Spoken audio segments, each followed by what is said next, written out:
Selamat datang di LBJ Viral 24, tempat gosip politik yang diseduh dengan logika dan disajikan dengan sedikit gula, biar nggak pahit-pahit amat. Wih, cakep pantunnya. Cakep ya? Kayak orangnya dong cakep. Oh, ini bukan pantun ya? Pembuka ya? Bukan, ini pembuka, opening no Om. Oh, opening. Kita udah mulai nih. Oh, kita mau bahas yang manis-manis atau yang diseduh-seduh kopi nih? Kita bahas kopi. Nah, kita bahas yang manis-manis tapi panas pastinya. Apaan tuh? Ini perseteruan antara sang jenderal dengan sang koboi. Maksudnya Pak Luhut sama Pak Purbayo. Betul sekali saudara saya. Ini menarik nih. Jangan sampai Banyak mereka- infonya nih. Iya. Iya. Takutnya mereka saling tembak-tembakan nih. Tapi ini kan apa soal MBG? Betul. Jadi mereka tembak-tembakan gara-gara MBG. Waduh, ini kita harus bahas dikit-dikit lah ya. Iya. Harus kita spill sedikit lah buat penonton kita. Iya, Iya. padahal dulunya mereka berdua nih bersama ya, kerjanya bareng di kantor staf presiden. Tapi gara-gara MBG ini mereka saling tembak pernyataan nih. Oh, Awal mulanya bagaimana sih Mbok perseteruannya terjadi nih antara Bapak Luhut ini dengan sang koboi ini? Pak Luhut ini kalau di kalangan ini ya pengamat politik, Iya. lu tau nggak istilahnya apa? Yang Super menteri ya kali ya? super menteri nah masuk juga Bapak Palu Gada kayaknya. Oh, Pak gak ada. Enggak, kalau di kalangan pengamat politik, aktivis-aktivis tuh dia disebut RI setengah. Oh, kok RI setengah? Iya, kan RI satunya ada tuh. Betul, presiden dong. RI 2-nya ada. Bapak Wapres. RI setengahnya itu yang paling Oh, sebelumnya. penting, Pak. Berarti Diliput sebenarnya begini. beliau yang ngatur negara ini dong, jangan-jangan. Ya, gitu deh. Gitu. Di balik keputusan-keputusan strategis Bapak Prabowo. Ya. Emang benar bahwa kemarin ada Perseteruan lah ya. semacam ketegangan soal EBG antara pernyataan Pak Luhut. Ini pastikan juga bahwa penyerapan anggarannya sekarang kelihatan sangat membaik, sehingga Menteri Keuangan tidak perlu nanti ngambil-ngambil anggaran yang tidak terserap. Dan itu kami ingatkan tadi sama Pak Dadan, karena itu cost of fund juga. Jadi jangan sampai dana yang dialokasikan tidak bisa serap. Tadi kami lihat dana semua akan terserap dengan baik, dan itu akan terjadi penyebaran, dan itu saya kira akan menggerakkan ekonomi di bawah. Karena pada dasarnya, seperti yang di Menteri Keuangan sampaikan, kalau uang itu berputar di bawah, itu kan menggerakkan ekonomi. Tadi saya tidak keliru, lapangan kerja sudah berapa? 380.000 ya, yang terserap. Dan juga pernyataan dengan Pak Purboyo sebagai Menteri Keuangan. Betul. Jadi katanya Pak Purbaya itu ngotot ya, mau motong anggaran. Saya bisa prediksikan berapa penyerapannya. Kalau kurang ya kita ambil uangnya, tapi kalau emang lebih ya kita tambah. Kita lihat berapa efektif dia menjalankan programnya dengan baik. Jadi nggak ada target. Justru kita mau ngebantu mereka supaya programnya berjalan dengan baik dan lancar. Tapi kan ini masalah program pemerintah yang mesti didukung, kenapa mesti dipotong? Ini kan masalah MBG-nya niatnya bagus itu kan untuk menaikkan standar gizi anak bangsa supaya dapat menjadi calon pemimpin masa depan yang lebih baik. Kenapa mesti dipotong anggarannya, Om Bob?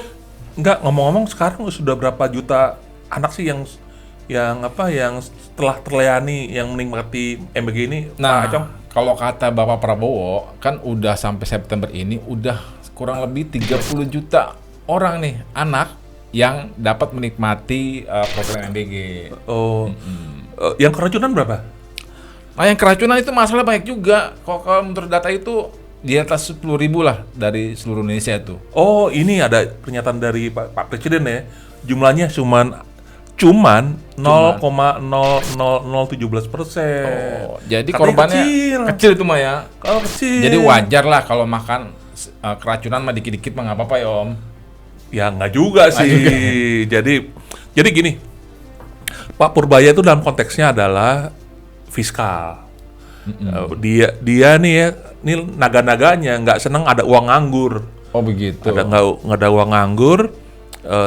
Begitu orang nganggur harus dikasih yang supaya jadi produktif gitu. Tapi kan kata Opung Luhut, ini penyerapannya udah bagus kok. Lihat anak-anak tuh udah pada makan senang. Kenapa mesti dipangkas kata Om? Iya nggak? Nah, mungkin Pak Luhut ini sebenarnya Pak Luhut sama Pak Purbaya ini kayak guru sama anak nih, Pak. Oh gitu. Pak Acong. Bukan kayak jenderal dan koboi. Iya. Dulu dia tuh istilahnya tuh apa ya? orangnya Luhut tuh begitu terpilih jadi ditunjuk menggantikan Bu Sri Mulyani, kemudian ditunjuk dari Menkyu, itu orang ini orangnya Luhut nih. Oh begitu? Iya, karena dulu dia lama juga di bawah Kementerian Menteri Maritim dan Investasi itu. Begitu ini lama ini. Dan ketika dia ditunjuk Menkyu, Pak Luhut bilang, ini orang yang tepat, bayangin. Nah, kalau dia berdua kayaknya akur nih di saat Purbaya baru dipilih, kenapa dalam hal MBG ini Purbaya nggak ikut mendukung dong proyek MBG di saat Opung Luhut ini juga jangan dipotong nih anggarannya dong. Mesti dia sebagai mantan bosnya, ada respect lah. Mantan bos ibu ini bilang jangan dipotong ya, minimal iya kan. Nah ini juga politik tuh banyak drama nih, Pak Sandy. Drama biasanya ada panggung depan, ada panggung belakang nih. Oh begitu. Panggung depan bisa kelihatan ribut, tapi panggung belakang peluk-pelukan. Nah kita nggak tahu panggung belakang seperti apa. Tapi begini, Pak Purbaya ini menarik karena dia meninjau MBG dari sisi efisien. Jadi MBG ini kan pusatnya sentralisasi ya, ada Badan Gizi Nasional nih. Betul. Dan dia harus membuat mitra dengan yayasan macam-macam, termasuk dengan aparat keamanan untuk buat dapur-dapur SPPG ya. SPPG. Dan itu pasti nggak mudah. Dan karena nggak mudah, Pak Purbaya ini kan punya target. Dia juga bahwa ini program prioritasnya bosnya Pak Prabowo. Bapak Presiden. Dia harus dipecut ini.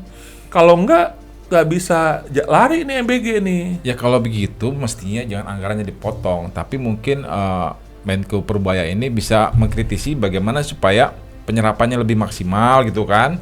Mungkin dalam penyalurannya lebih diperbaiki supaya lebih profesional kan. Jangan kembali lagi ditunjuk para militer lah ya kan. Para militer untuk ikut andil dalam MBG. Nah ini sebenarnya maksud yang tak tersiratnya.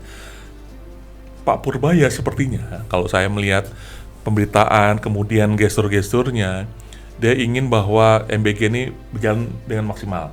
Itu sesuai dengan target ya kan. Kalau orang kan targetnya mesti ketat ya. Akhir tahun 2005 ini 2025 ini mungkin udah ada 40 juta orang.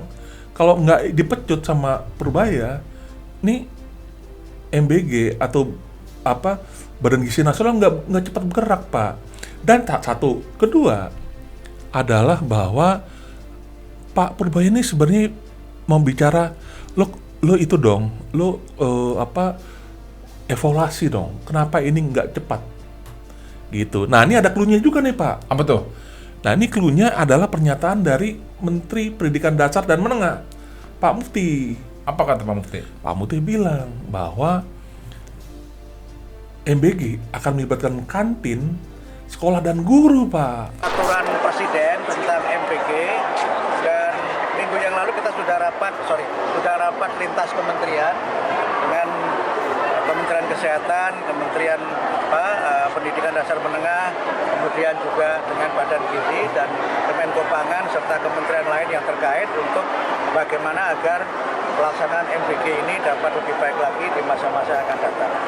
Termasuk juga kami mengusulkan perubahan surat edaran dari Badan Gizi Nasional terkait dengan pelibatan guru dan tenaga kependidikan untuk mengkoordinir pendistribusian makan bergizi gratis di masing-masing satuan. Nah itu kayak sih lebih mengena ya. Iya, nah ini ada korelasinya pernyataan-pernyataan pejabat kita ini ya. Pak Luhut marah, kira-kira nggak setuju dengan dipotong anggaran karena pernyataannya Pak Purbaya kalau nggak terserap dipotong, terus tiba-tiba ada muncul statement dari Menteri Pendidikan Dasar bahwa kantin sekolah dan guru akan terlibat. Selama ini kan MBG guru nggak terlibat Pak. Ujuk-ujuk diantarin aja ke sekolah. Iya, udah ada yang ini lagi ya, apa namanya SPPG, pengelola SPPG ya. Iya, terus kemudian kalau itu omprengnya hilang, guru nanggung tanggung tanggung jawab. Kan ini nggak adil gitu bagi sekolah. Tapi kan guru sekarang udah dapat ada uang ini kan penunjang 100.000 satu hari ngurusin MBG. Oh gitu ya? Iya. Oh, nah itu yang mempercepat. Itu menurut saya Pak Purbaya punya peran penting di situ. Lu MBG inilah jangan sampai programnya berantakan gitu. Tapi korelasi Opung Luhut ini dengan MBG ini memang berkorelasi ya dengan peran beliau dalam Dewan Ekonomi Nasional mungkin ya. Iya, bagaimanapun gini ya, kan karena dia RI 1,5, RI setengah, dia tidak mau melihat juga RI 1 gagal, Oh, begitu. RI 2 gagal, Pak. Dia harus mensukseskan semua program prioritas. Kalau bahasa-bahasa dia tuh terjang aja kalau ada yang ini kan. Tapi bukannya karena beliau ada kepentingan kan? Disinyalir kan karena beliau itu kan sang jenderal purnawirawan bintang 4 ya kan.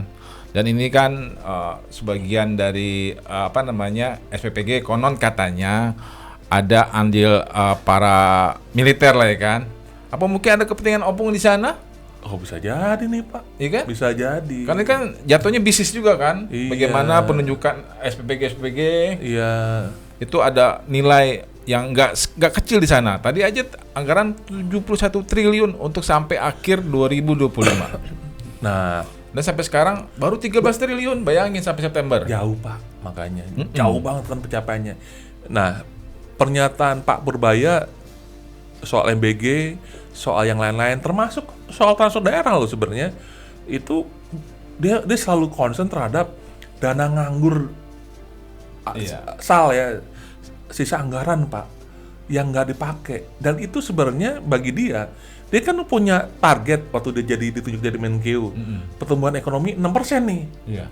Kalau nggak tersalur, ya kalau nggak tersalur semua, termasuk MBG yang bisa katakanlah efek dominonya di masyarakat jadi banyak pembelian, itu nggak bisa tercapai 6%, Pak. Makanya dikejar, nggak mau dia ada dana nganggur atau uang anggaran belanja Mengendap ya? mengendap di BI yang sekarang disalur-salurkan nih. Jadi itu ini kayak contoh kasus nih kemarin. apa tuh? DKI. DKI, Pak. Iya. Ini mantap nih Pak Pramono nih kolaborasinya dengan Pak Purbaya. Dia menangkap Pak Pramono ini menangkap kegelisahannya Pak Purbaya. Didukung. Jadi konon katanya anggarannya dipotong kan? Iya, 16 sama 15 triliun. 15 triliun. Tapi oke-oke aja. Terima tuh ikhlas ya. Ikhlas dengan catatan, Pak. Dengan Catatan masih ada SAL 70M. Bank DKI juga dikucurkan. Oh, SAL. Sisa anggaran yang masih mengendap di BI. Betul. Ada 70M. Nah, pernyataan Pak Purbaya terakhir adalah dia akan selain Himbara kemarin udah di 200 triliun, dia 70 akan disebar di bank pemerintah di DKI dan sebagian di Jawa Timur atau mana gitu. Jadi ternyata pemotongan anggaran itu memang kali gencar ya sama Pak Purbaya di semua lini ya. Nggak sekedar program MBG, bahkan Pemda juga kena potong anggaran ya. Oh iya, ini saya rasa ini juga main berarti beliau ya. Iya, enggak, karena disunat semua dong. Bukan disunat, ini peringatan dikasih duit gede tapi nggak dimanfaatin. Buat apa ya kan? Buat apa? Karena ini buat masyarakat, Pak, supaya ekonomi berjalan ya kan. Sebenarnya pertumbuhan ekonomi ini kan salah satu ditopang oleh konsumsi rumah tangga, Pak. Betul sekali. Konsumsi masyarakat, Pak. Kalau ini tidak dihabiskan, pemerintah hanya nyimpen doang. Yang kaya ya bank-bank, bukan masyarakat, Pak. Kita mesti perhatikan terus nih jalannya MBG nih kan. Ya. Apa sampai akhir tahun ini daya serapnya bakal memenuhi ekspektasi kan? 71 triliun atau nggak bakal nyerap anggaran dan bakal dipotong nih sama Purbaya. Apa dia benar-benar ngomong akan mempraktekkan omongannya memotong anggaran MBG, dia berani kalau nggak serap anggaran atau cuma ngomong doang nih?